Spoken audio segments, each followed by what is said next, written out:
Hola jóvenes, bienvenidos a la nueva sesión de programación donde revisaremos las estructuras de datos llamadas diccionario y conjuntos. Bueno, comenzaremos con diccionario. ¿Qué se entiende por diccionario? ¿Ya? Acá los conceptos bases son llave y valor. Para estos conceptos tú tienes que usar la metáfora un poco de lo que todos sabemos, hemos usado un diccionario. En esto nosotros siempre tenemos que saber la palabra y en base a la palabra vamos y encontramos su significado. Bueno, acá la estructura es prácticamente lo mismo. Nosotros deberíamos saber la llave del diccionario y si sabemos la llave accedemos rápidamente al valor. A diferencia de las listas y las tuplas, los diccionarios no tienen orden. Es decir, tú no puedes sacar un elemento del diccionario por la posición que ocupan. Para poder sacar el elemento, en este caso el valor del diccionario, debes saber la llave. Ok, ¿cómo se crean o cuáles son los operadores relevantes de un diccionario? Para crear un diccionario, tú creas la variable d y colocas, en este caso, las llaves. Acá lo que acabamos de hacer es crear un diccionario vacío. ¿De acuerdo? ¿Cómo agregamos un elemento al diccionario? Como señalaba anteriormente, en el diccionario no hay orden, por lo tanto la relevancia acá está en colocar entre corchetes, ¿ya?, la llave. Esto es como un símil lo que trabajabas tú en lista, pero la diferencia es que en vez de colocar la posición, tú colocas la llave. Por ejemplo, colocamos acá la llave a ser progra y el valor vamos a asociar una llave vacía, o sea, una lista vacía. Si consultamos por el que tiene el diccionario D, nos vamos a dar cuenta que acá tiene llave, progra, dos puntos, una lista vacía. También podríamos agregar al diccionario D otra llave llamada mate y a esta vamos a agregar una lista con un alumno, por ejemplo, Pedro. ¿Sí? Si volvemos a consultar qué tiene el diccionario, nos damos cuenta que tiene primero matemáticas o mate y cuya lista tiene un elemento llamado Pedro. En cambio progra, que es la llave, tiene ningún elemento en una lista vacía. Como se dan cuenta, anteriormente habíamos ingresado primero progra y después mate, ¿tá? Sin embargo, muestra primero mate y después progra porque no hay orden, ¿de acuerdo? Entonces, nosotros acabamos de agregar un elemento al diccionario. Perfecto. Ahora, ¿cómo podemos modificar? Bueno, si quisiéramos modificar un diccionario, por ejemplo, si yo ahora quiero escribir de, nuevamente, progra, ¿sí?, y coloco que de progra es igual a 10, no es que haya agregado otra vez el valor progra. Si se da cuenta, consultamos el diccionario, ¿qué acabamos de hacer? Progra es igual a 10 y perdimos el valor de lista. ¿Por qué? Porque la llave es única. No puede existir un valor repetido. Entonces, si yo coloco la llave, estoy sobreescribiendo, ¿ya? No estoy modificando progra. Bueno, me faltó guardarlo en el diccionario. Vamos a colocar acá de progra es igual a lista, comillas, pauta. Ahora sí está agregado y ahora vamos a ver a la lista del diccionario y tenemos que el diccionario tiene dos elementos. Si le consultamos cuál es el largo, ya, el diccionario de me dice que es 2. Esto debido a que el diccionario tiene dos elementos. Tiene la llave, que es mate, y la llave progra. Ahora, tener en cuenta que en el diccionario son importantes, está como compuesto, son dos elementos los que están en el diccionario. Tengo la llave mate asociado al valor una lista ya con Pedro y tengo la llave progra y asociado a la llave progra tengo una lista con el elemento Paula. Si yo quisiera agregar otro alumno, por ejemplo programación, yo doy, ¿cómo accedo al valor de progra? Coloco el diccionario y entre comillas la llave, que en este caso es progra. Al hacer esto, esto me está devolviendo la lista. Entonces solamente con colocar la llave del diccionario yo estoy accediendo a la lista. Por ende, si yo hago .append, ¿y por qué .append? Porque el valor que tiene el diccionario es una lista. Entonces yo ahora quiero agregar, ¿qué quiero agregar? Juan. Y con este comando lo que estoy haciendo es agregando, fíjense primero, repasemos, de, entre comillas, progra, estoy consultando el diccionario D con la llave progra. Como esto es un diccionario, me devuelve el valor. ¿Cuál es el valor? Una lista. ¿Ok? Entonces todo esto es una lista. Al colocar .append, estoy agregando un elemento a la lista que tenía por llave progra. Entonces append agrega al final. ¿Y qué estoy agregando al final? Juan. Si vemos ahora, consultamos por D, nos damos cuenta que tengo Mate es igual a Pedro, Progra es igual a Paula y Juan. ¿De acuerdo? Entonces, ¿qué acabamos de ver? Aprendimos a crear un diccionario, ¿sí? Ya vamos a colocar de 2. Aprendimos a crear un diccionario, el cual se crea con llaves, o bien de 3 podemos crear otro diccionario con el constructor dict. ¿Ya? Este es el constructor. ¿Cuál es la gracia del constructor? Que te permite transformar estructuras, como ya lo hemos visto en listas, cuyo constructor es list, y en tuplas. Ahora, lo que veíamos en tuplas, recordar que son inmutables, por lo tanto crear una tupla vacía no tiene mucho sentido. Sigamos entonces con los operadores para diccionario. Ya vimos cómo crear, vimos cómo agregar, vimos cómo modificar. Si yo quisiera borrar un elemento diccionario, ahora tengo que saber obligadamente la llave, ¿sí? Porque, repetimos, los diccionarios no tienen orden, entonces no basta con decir, quiero borrar. Por ejemplo, vamos a dar el ejemplo. Si yo quisiera borrar, voy a usar, por ejemplo, del, colocamos D, corchete 0, pensando de que quiero borrar el primer elemento del diccionario D. Acá me va a reclamar y me está indicando el error que no existe la llave 0. Claro, si nosotros vamos a preguntar qué tiene D, nos damos cuenta que las llaves son mate y progra, por tanto está correcto el error que nos está señalando, porque nosotros quisimos borrar la llave 0, llave que no existe en nuestro diccionario. Por tanto, si quisiéramos borrar un elemento del diccionario, debemos hacer del, de, corchete y la llave del elemento que queremos borrar. ¿Ya? ¿Cuál es el elemento que queremos borrar? Vamos a borrar mate. ¿Sí? Ahí acepta y vamos a ver que tiene D. Nos damos cuenta que solamente nos queda un elemento que es progra, cuyo elemento es Paula y Juan. ¿De acuerdo? Perfecto. Entonces, eso nos permite a nosotros, principalmente, trabajar con diccionario. ¿Para qué? La gracia que tiene el diccionario es el acceso rápido, ¿sí? Veamos entonces.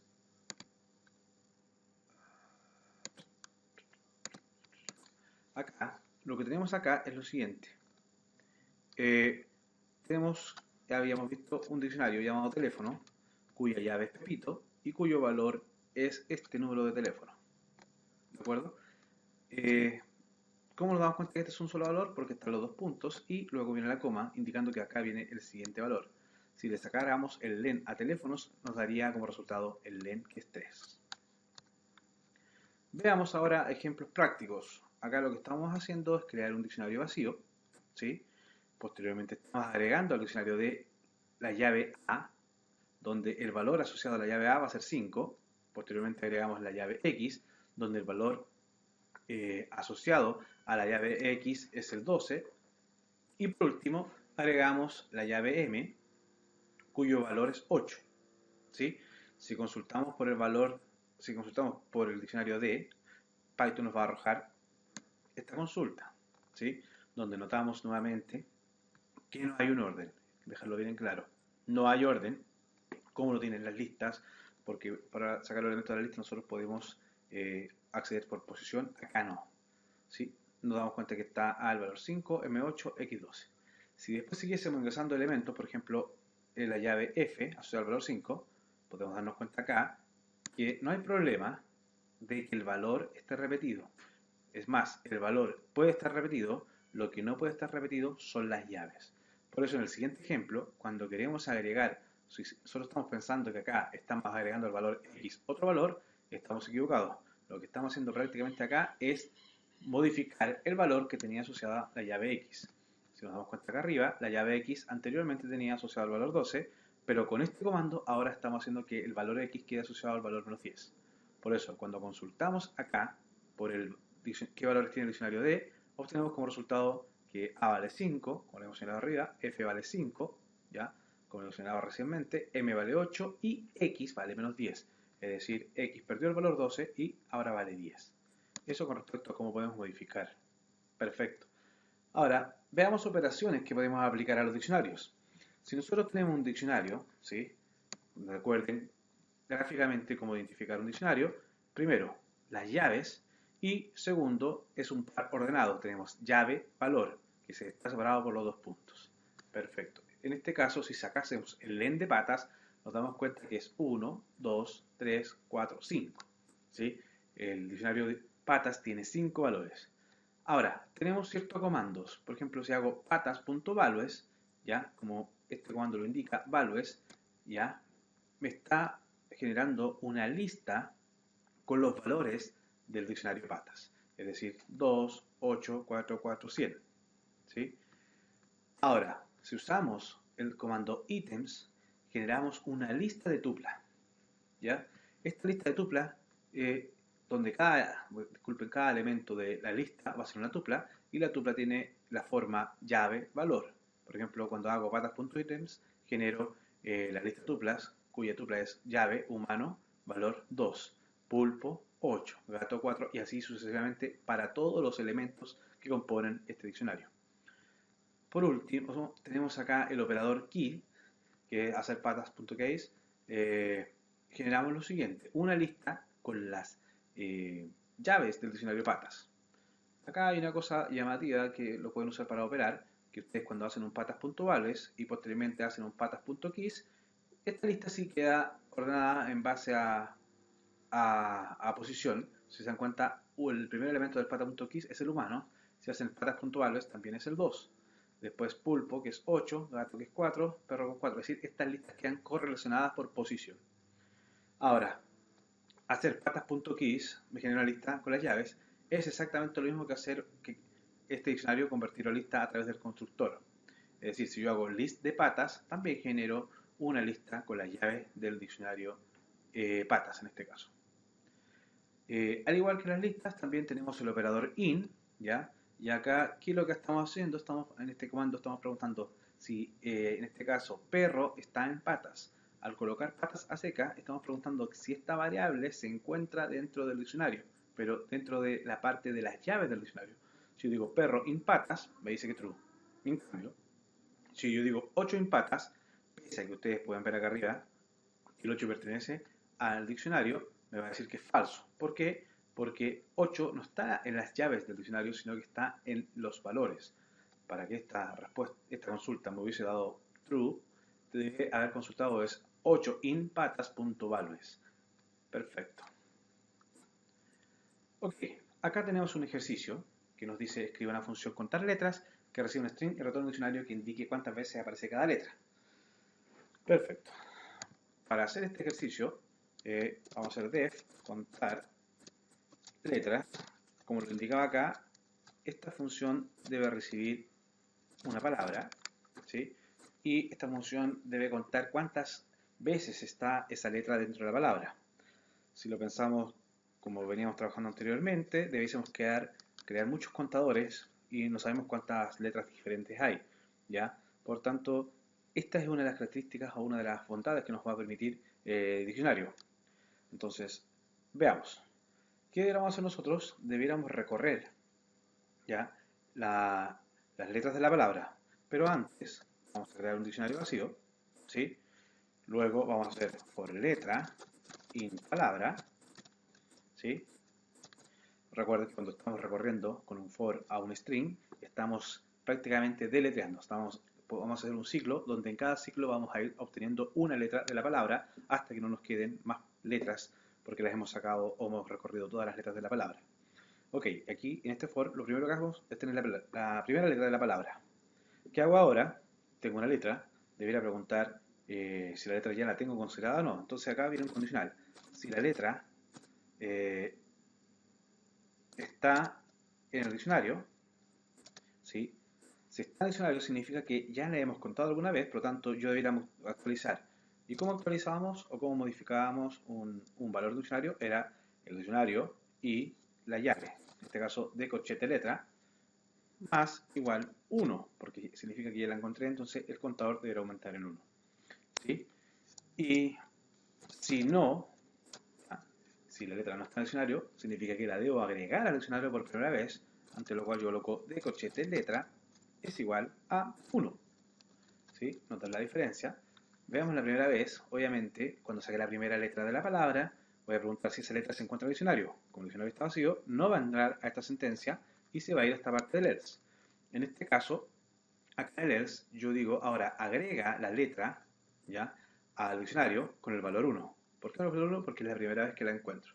Si después voy, saco la siguiente letra, vuelvo a preguntar si en el diccionario, aquí si es la misma letra que saqué anteriormente, me va a decir que ya existe, entonces le voy a sumar 1 a ese valor que existía anteriormente y lo vuelvo a asignar a la llave del diccionario.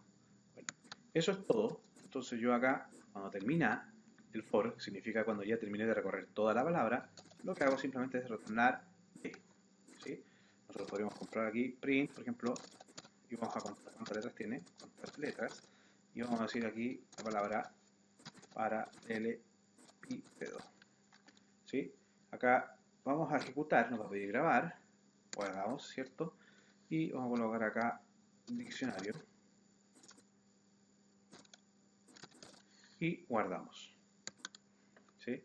Acá nos damos cuenta de que la A aparece 2 veces, la E aparece 3, la D 1, I 1, L 2, O 1, P 3 veces y la R 1. Perfecto. Entonces ya tenemos la primera opción para trabajar con diccionario. Bueno, finalmente nosotros acá podemos ver lo siguiente. Voy a hacer una modificación para trabajar con el diccionario. C va a ser igual a contar letras, ¿cierto? Y va a ser print C. Perfecto, entonces volvemos a ejecutar, guardamos y aquí está el C. La diferencia es que yo ahora pregunto por el C y me dice que seleccionar el anterior.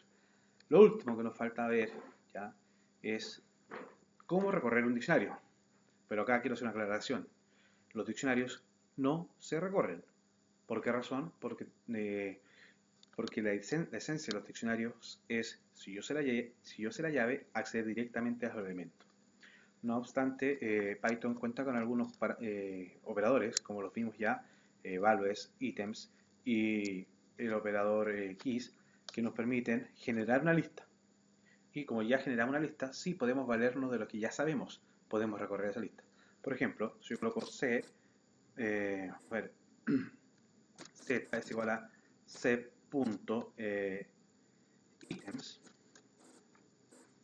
Yo pregunto qué es lo que es Z, me acaba de generar una lista de tuplas, donde se dan cuenta que la tupla tiene como llave A y como valor 2. Y así para cada elemento. Entonces, que hemos visto acá, for tupla, un error de letra, for tupla in el diccionario Z, print, acá lo que hemos hecho es print tupla. ¿Sí? Y ahí sí vamos a obtener las tuplas que componen el diccionario. Ahora, como esto también, hacer for tupla, yo la puedo hacer paquetada, entonces puedo hacer for clave, valor in z, ¿sí? Esto es como haber hecho for tupla, ¿sí? Pero como yo sé que es una tupla, aprovecho y desempaqueto el tiro en dos variables. Y digo print k, b. Y obtengo ahí A2, E3, D1, ¿de acuerdo? Entonces acá he mostrado cómo recorrer un diccionario obteniendo los dos valores. La otra forma de recorrer un diccionario es a través del values, ¿sí? Nosotros sabíamos que C es el diccionario, entonces yo puedo hacer ahora que T sea igual a que a C.values. No se olviden de los paréntesis porque esta es una función. Si yo pregunto qué es lo que esté ahora, veo que tengo puros números y es una lista de números, donde estos números corresponden a los valores del diccionario, ¿sí? Bueno, y esto ya sería for k in t. Y esto es lo mismo que habíamos hecho anteriormente para recorrer una lista. Es decir, for k, para cada elemento de t, lo voy a guardar en k y ahora hago print k y voy a ir imprimiendo los valores. Notar que este es el método más restrictivo con el cual yo puedo trabajar, ¿sí? Porque aquí si yo tengo el valor no puedo acceder a la llave. No así si yo hubiese hecho lo siguiente, jóvenes. Por ejemplo, si yo hubiese hecho e es igual a c.keys, ¿de acuerdo? Genero una lista e con todas las llaves. En cambio, ¿cuál es la gracia? Lo siguiente, si yo digo for x in p, que estoy haciendo acá, estoy recorriendo la lista que acabo de crear con las llaves. Por tanto, como yo tengo la llave, acá vamos a usar la esencia, yo puedo usar el diccionario, se llama C, corchete X. ¿Sí? Entonces digo print C, yo digo, comillas, la llave es X, y su valor es c de x, ¿cierto? Perfecto, entonces vamos a darnos cuenta que dice la llave es A y su valor es 2, la llave es E y su valor es 3. Bueno, con esto cerramos la sesión de diccionarios. Les deseo suerte, que les vaya bien y nos vemos en la siguiente sesión. Chau.